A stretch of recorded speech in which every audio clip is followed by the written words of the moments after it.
Welcome everybody to episode 8 of Whitetails and Agronomy. I am your host Wes Steele, and on today's episode we are going to talk about the DIY Food Plot Pro Seed Company, what we have to offer, and how we are going to be different than all the others in the industry. We'll also be answering some questions that you guys have submitted over the last few weeks. Really appreciate each and every one of you sending questions. If you have a question that you would like to be talked about, whether it be on the YouTube or the podcast, please send those to DIYFoodPlotPro@Outlook.com. That is the handiest and easiest way for me to keep them all organized, is to send emails. So please send all your questions to DIYFoodPlotPro@Outlook.com. A little bit of what we've been doing. I've been traveling this week to one of my past consulting clients that I visited his property 2 years ago. He's a really good friend now. He was a client when we started this process, but he has since turned into a really good friend. He was having some major things done on the farm. So one of the things that when we visited the property the first time, he had already had somebody do some habitat work for him. He'd already had a past consultant come in, and he's basically said, I just want you for the food plot side of the things, and I'm going to go off this guy's for the habitat. I'm like, okay, totally fine, no problem at all. So I did the food plot side of it for him, and now he would like me to kind of help more with the habitat side. So I went back down there, and it's really amazing what he's taken the farm and turned it into over 2 years. He's made a lot of the food plots bigger, and we've added a significant amount of food plots. We've added a significant amount of stand locations. There's multiple things that we did on that property to really try to set that property apart from all the neighbors. It's really been a good farm, and I think it will continue to grow into a better farm. One of the things that he was kind of struggling with when I first visited him 2 years ago was the food plots were so small and there was so limited woody browse in the woods, the whitetails were just devastating these plots. And I mean, he was growing things like cereal grains and couldn't get them to be much more than an inch tall. So significant amount of browse pressure on the plots that he was raising. So we put in a lot of bedding areas. We put in a lot of food plots. We discussed a lot of tactics as far as how he's going to hunt this farm in the future, some blocks that he's going to do. But he was getting the timber cut. And this is a common thing that happens with landowners and land managers is, we're getting some income from this timber, but I want to sink this right back into the farm, make this farm even better. And this is something that happens very, very regularly that I see talking to landowners. And so I think that's a great thing. And so that's what he has done. And so that's what I went and did this mid-season visit for. Most of the time I run from January until April, maybe early May on the consulting trail, and then I'm pretty much done for the year. But we definitely do have these cases like this where I'm going back and visiting a landowner that I've already visited to try to help with something new that was maybe not there the first time, right? Because this was not really in the plans to harvest a bunch of timber on this property, but as everything kind of changed, he realized that this is really the limiting factor on the farm, and he really needed to have this timber harvested. I think it's just a great example of how I run the DIY Food Plot Pro set of companies. Is when I go out and I make a consulting visit, it's not a one-time and done and you never talk to me again. The vast majority of the folks that I work for are now friends and are people that I talk to very regularly on a regular basis. So I think that's something that really puts me apart than a lot of the other folks in the industry, or at least a lot of the clients that have had other consultants come in. That's what they tell me. The consultant came in, he may or may not have gave a plan. A lot of times they don't even give a plan. They just kind of go look at the farm and do some pointing. Here's what I think you should do. Give me my check, and they're gone. And so we kind of run this completely different on our end of things. Is I really want to try to be there for that client for the remainder, right? So as long as he needs me, he is calling or texting me, asking questions. And when you hire me to do a consulting visit, you don't just have me for that year. You have me for the future as long as you need me. And so I take a lot of pride in that and helping a lot of folks. And a lot of folks will just share what they've done, right? So I don't know how many videos and pictures of bucks that have been harvested, or videos of their food plots and these giant bucks out in them, or anything like that. A community scrape that we set up, and you've got all these bucks that are hitting it. So a lot of these folks are lifelong friends after we do the consulting visit. There's always questions and concerns once the plan has been delivered to the client, always. Things that pop up that none of us really expected, and a lot of times the best way to go about that is to call me or text me, and we'll navigate through that together, right? So many times when I send these plans out, it takes a couple weeks for folks to really sit down and read over this plan thoroughly and digest this plan and make sure that they completely understand it before they jump in. And then when they start executing that plan, they're like, hey, what do I do here? This is something that I didn't see earlier. What do I do here?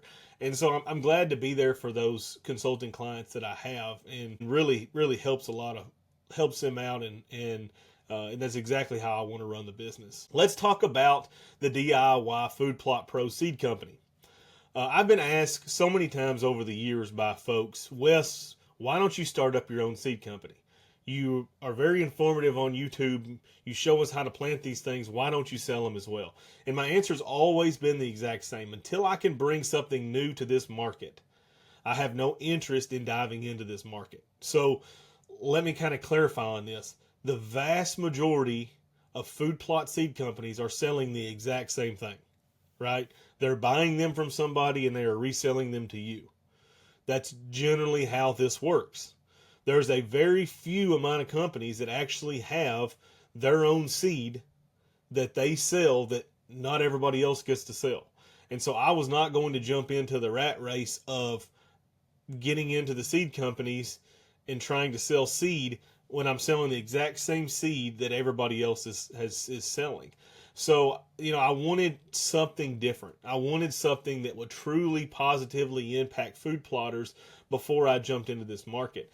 And so, and that's the corn for me that we have done here. I think we have done wonders with this corn, and I think this is truly going to help people. And we'll talk a whole lot more about this here in a few minutes. But the corn is an aspect of this that I think truly helps food plotters with real-time problems that they are facing. And so the corn, in my opinion, is something that gives me an edge in the market, right? I think that's something that food plotters need, and I think this is going to fill that void very nicely for many food plotters across the country. DIY Food Plot Pro Seed Company will run as a business of generations ago, right? The mom and pop generations that built America, that's how we will run our business. A great product with exceptional service before and after the sale, at a fair price. That's what we are going to offer to our viewers, to our potential clients. One thing that a lot of folks get into is, well, if you give me a shot at your business, I can't guarantee you a 200-inch buck on your wall. I'm just being 100% honest. Nobody can. But I can guarantee you, when you call, when you text, or when you email, there will be somebody there to help you, and we'll be glad to do so. And I think that's something missing in the food plot industry. I think there's a lot of bigger companies that know a lot of this information, but they've grown into a giant, and it's hard to manage a giant, right? It's still hard. It's very difficult to manage a large company like a mom and pop store, because you've got 14 people up top that are maybe not really dealing with the business, that are passing down rules and regulations to the employees. And then you've got a lot of food plot companies that are just strictly reselling seed, that have very little experience with a lot of these products. That's one thing I think the food plot industry is really against us, because there are so many people out there that push this seed or that seed or this seed. And those folks, vast majority of the times, have never raised those plots. So how can you expect them to help you raise that plot more successfully if they've never raised it, they've never grown it, they've never fertilized it, they've never sprayed it on their own farms? So I think that's something that really sets DIY Food Plot Pro Seed Company apart from a lot of the competitors, is we have 100% tried every single product that will be on our website. There is not a single product that will ever come to market that has not been tried on my farms first. And I think that's pretty rare, really. I think a lot of times people read a label, they read a generic label of a seed. Oh, this sounds really good for whitetails. I'm going to go ahead and try to sell this seed. And you miss a lot of the details with how do you fertilize that? How do you spray it? Very important questions that really need to be answered. Does the seed need to be treated with inoculant before planted? And so there's a lot of things that go into selling food plot seed that, in my opinion, kind of get left at the wayside for a lot of folks. But I want to stress that the DIY Food Plot Pro Seed Company is going to be there for the clients and the viewers that are buying our seed. We 100% stand behind our products. We are only going to deal with the very best products that are possibly on the market, and we are going to back that up with real-time information given to you folks about how to raise these food plots. There'll be a lot more discussed on that later on, exactly how we plan to do that. And I don't want to reveal too much here, but essentially when you buy some of our seed, you are going to know exactly what depth to plant that at, what time of the year to plant that at from the country that you're in, the part of the country that you're in. How much fertilizer, how much nitrogen, phosphorus, potassium do you need to raise that plot successfully? Does the seed need to be inoculated or not? So there's a lot of things that go into selling seed, in my opinion, that need to be on there that are not really listed.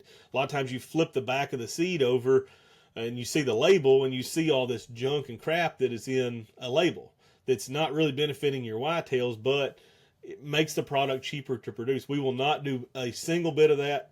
There will be nothing in our products that do not benefit whitetails. Period. Explanation point. So I think there's a real need for this in the food plot industry that we have, and that we can fill this with the DIY Food Plot Pro Seed Company. So let's talk about some of the products that we are going to have. Obviously, corn is our big one, right? Because that's the backbone of all my food plots. Any of you that have followed the YouTube channel for very long, you know how I feel about corn. I think it's the very best food plot across the entire 12-month calendar. I don't think anything competes with corn, right? There's a reason that people bait with corn, and they don't bait with soybeans or bait with lab or cowpeas or sunflowers. They bait with corn, and there's a reason for that, because corn is candy to a whitetail, but it also provides a lot of nutrition for whitetails throughout the growing season. From when it's early on, before an ear and the whitetails are eating it, high protein, high digestibility. It's a great food source. When it makes that ear in the fall months and those whitetails are seeking those carbs, that's also a great food source to build up fat for the fall and the winter months. And in my opinion, it's the most preferred food source across the entire calendar. Yes, soybeans are more preferred in the summer. Generally, there's places where it's still corn, but corn generally takes the cake when you get into fall, winter, and early spring. Corn is going to be the first one that's hit, and the hardest hit of any of the other food plots. I think it's particularly exciting, especially with the data that we've got from these food plot trials so far. Many of you know we're not done testing with these by any means, but the information that we've got so far is very encouraging to us as the sellers of this seed, that we are going to be well below NutriCrave and Ag Corn as far as their price, significantly lower. Yet our protein, our digestibility, many of our other mega calories are higher. So, not only, we're not just coming in here trying to be the cheapest seed on the market. We are at a lower price point, but we also, up to this point, have a better product. So I think it's very important to mention that. And I think 6539, as it appears right now, is leading the pack. I think that's a fantastic corn.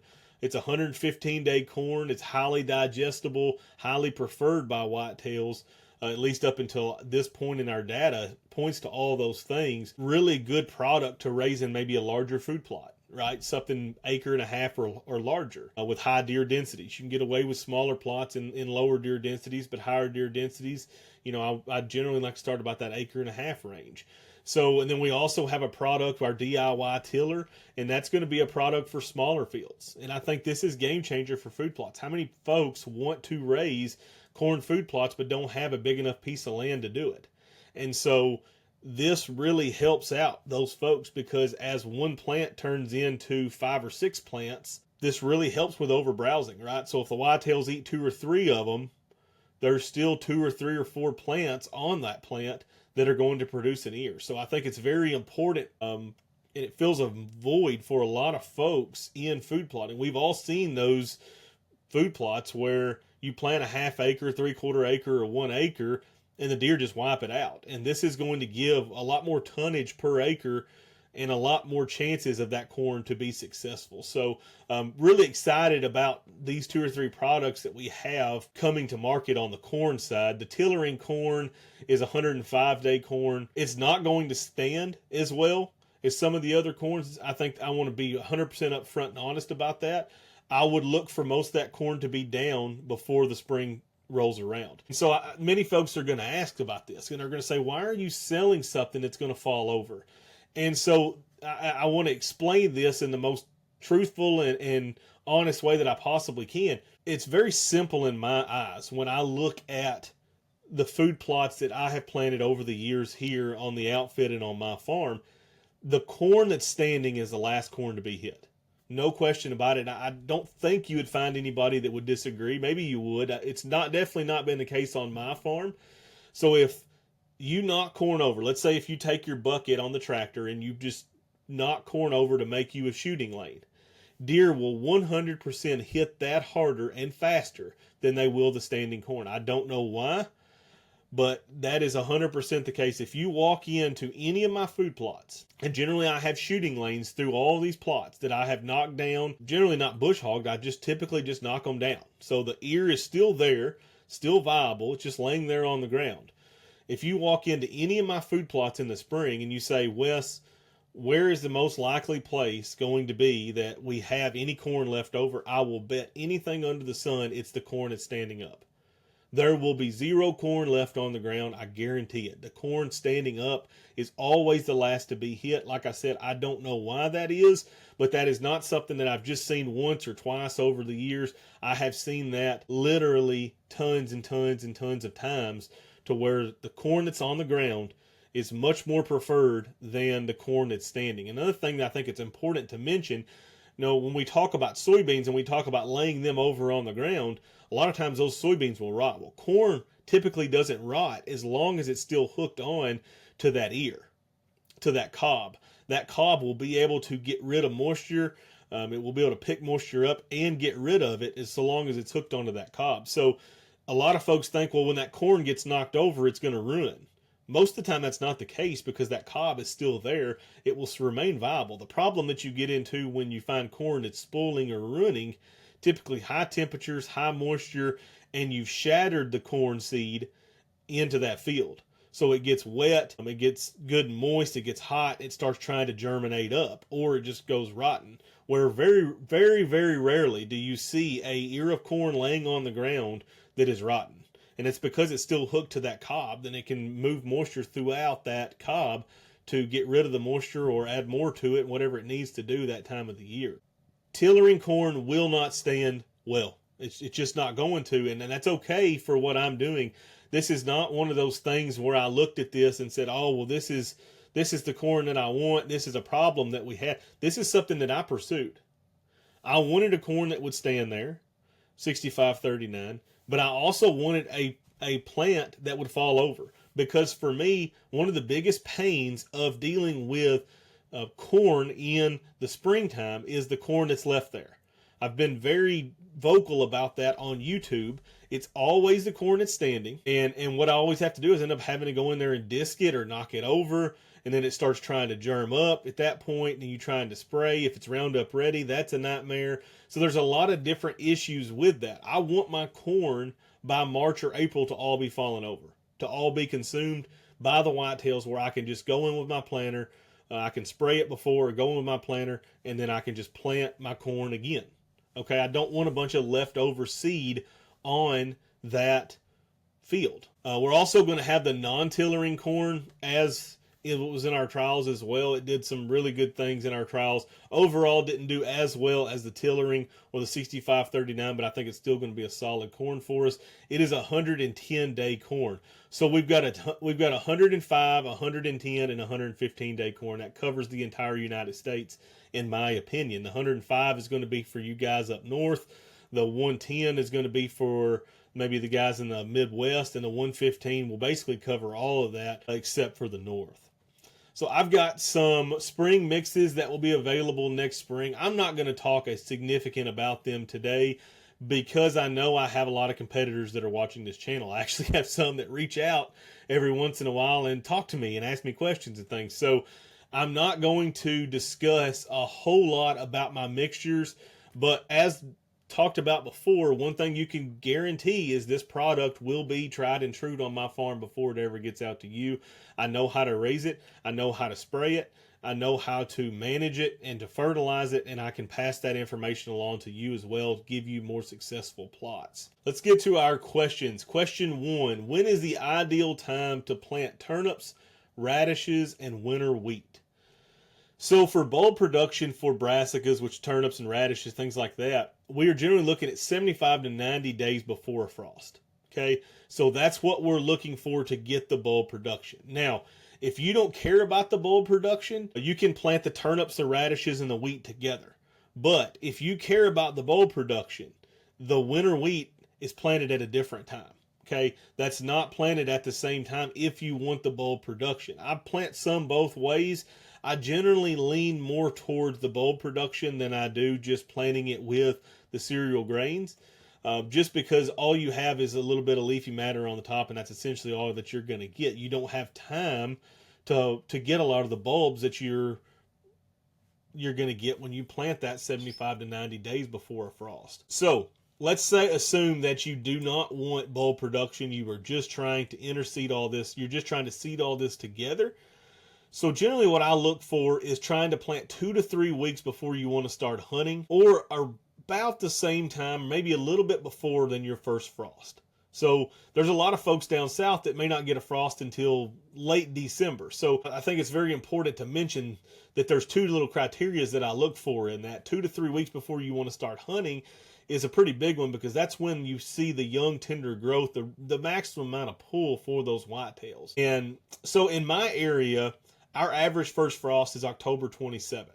So generally, I shoot for planting my cereal grains on October 15th. That's a couple weeks before, and I usually want to be in the woods hunting in late October during that very first phase of the rut when those bucks are first starting to daylight. That's generally when I want to be in the woods. So I want that maximum pull to be happening around that end of October, 1st of November time frame from where we're at. But if you plant them too early, you lose out on an awful lot of how well that plot's going to do. It's one of the biggest things that I see from food plotters where they make a mistake is our spring plots get planted a little late, which is fine. I'm totally fine with planting a little late in the spring, but in the fall, we generally plant a little bit too early.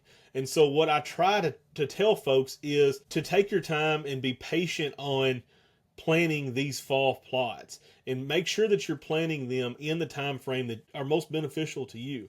So 2 to 3 weeks after planting is when that plot is at maximum pull. That's young, tender growth, high protein, high digestibility that the whitetails are really going to seek out. That's as good as it's going to get all year long, is that first 2 or 3 week spell.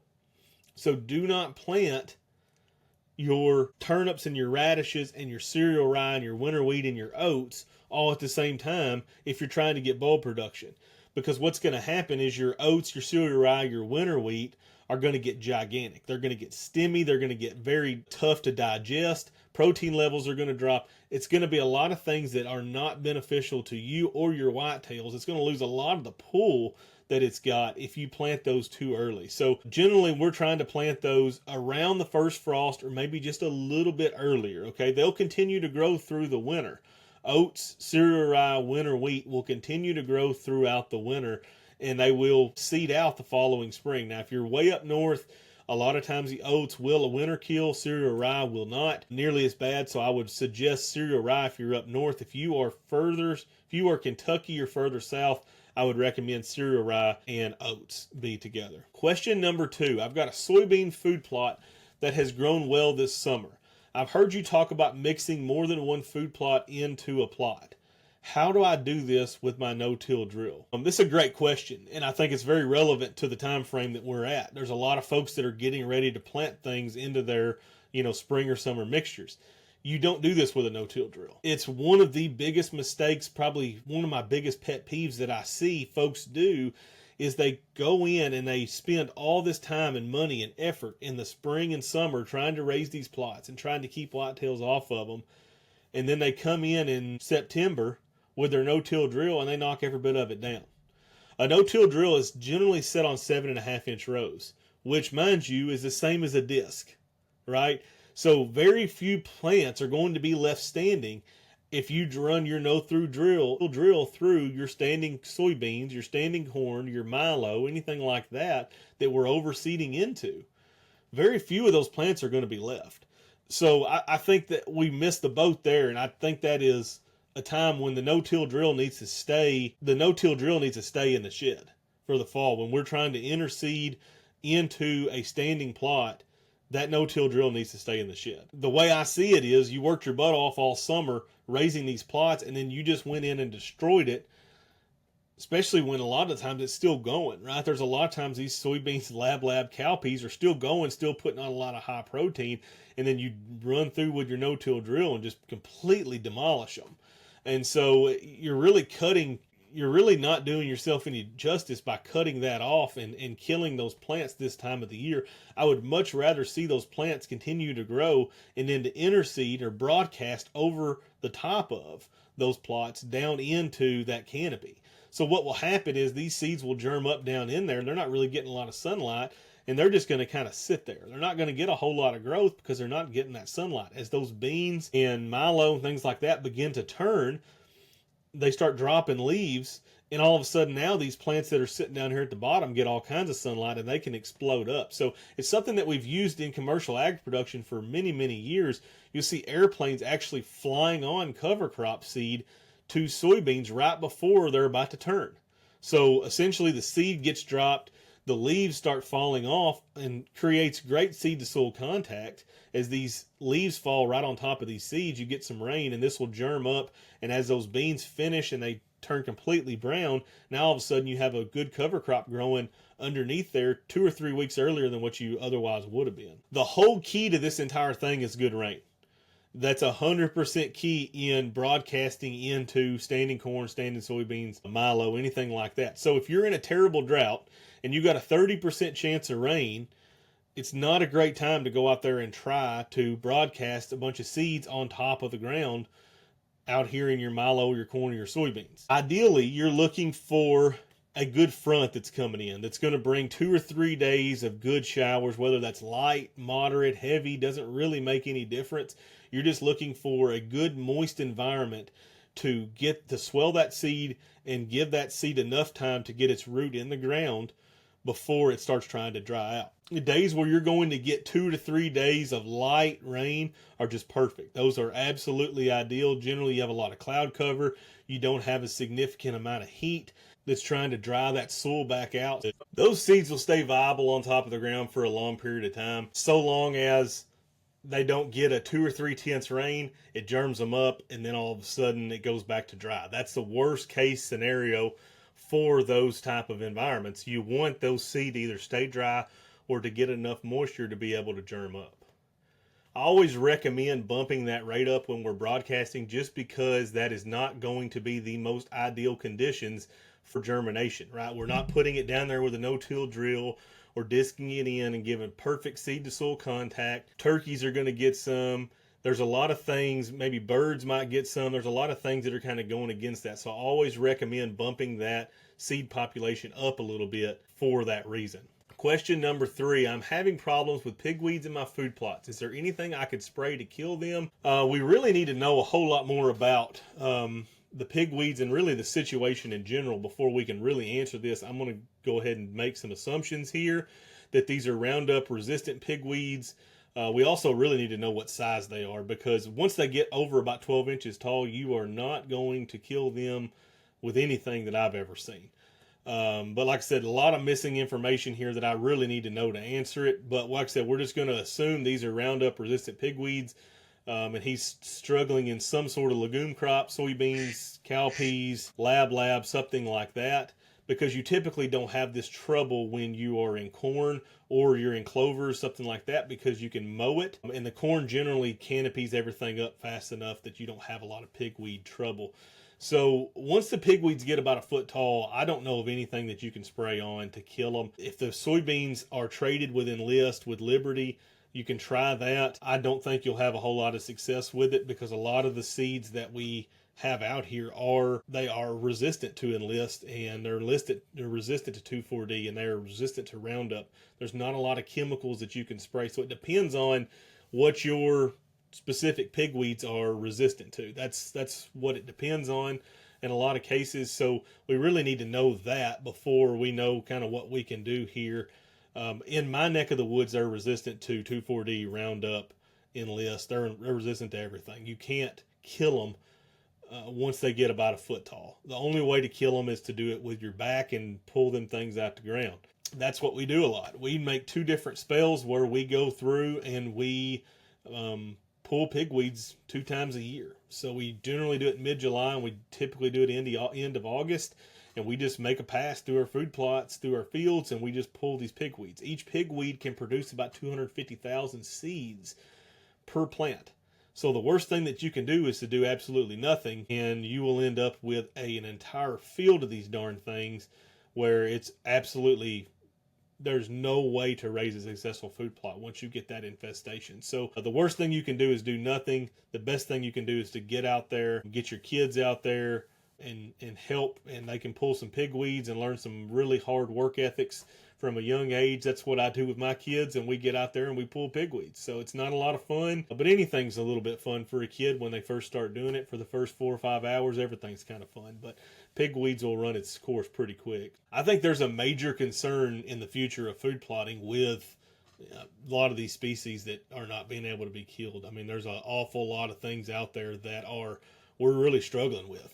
And pigweeds is definitely one of them. It's probably one of the worst, but there's many, many, many others across the country. And I think we as food plotters are really going to have to start backing up and paying a lot more attention instead of just spraying Roundup on the soybeans 3 times a year and putting it in the shed and hunting over it. I think we're really going to have to start taking more of a farming approach and pay attention to what we have out there and take care of these weeds before they're a problem. Because once you get infested with these type of weeds, it is very, very, very difficult to raise food plots from them there forward. So thank you guys so much for listening to the Whitetails in Agronomy podcast. I appreciate each and every one of you. Until next time, y'all keep on food plotting. God bless y'all.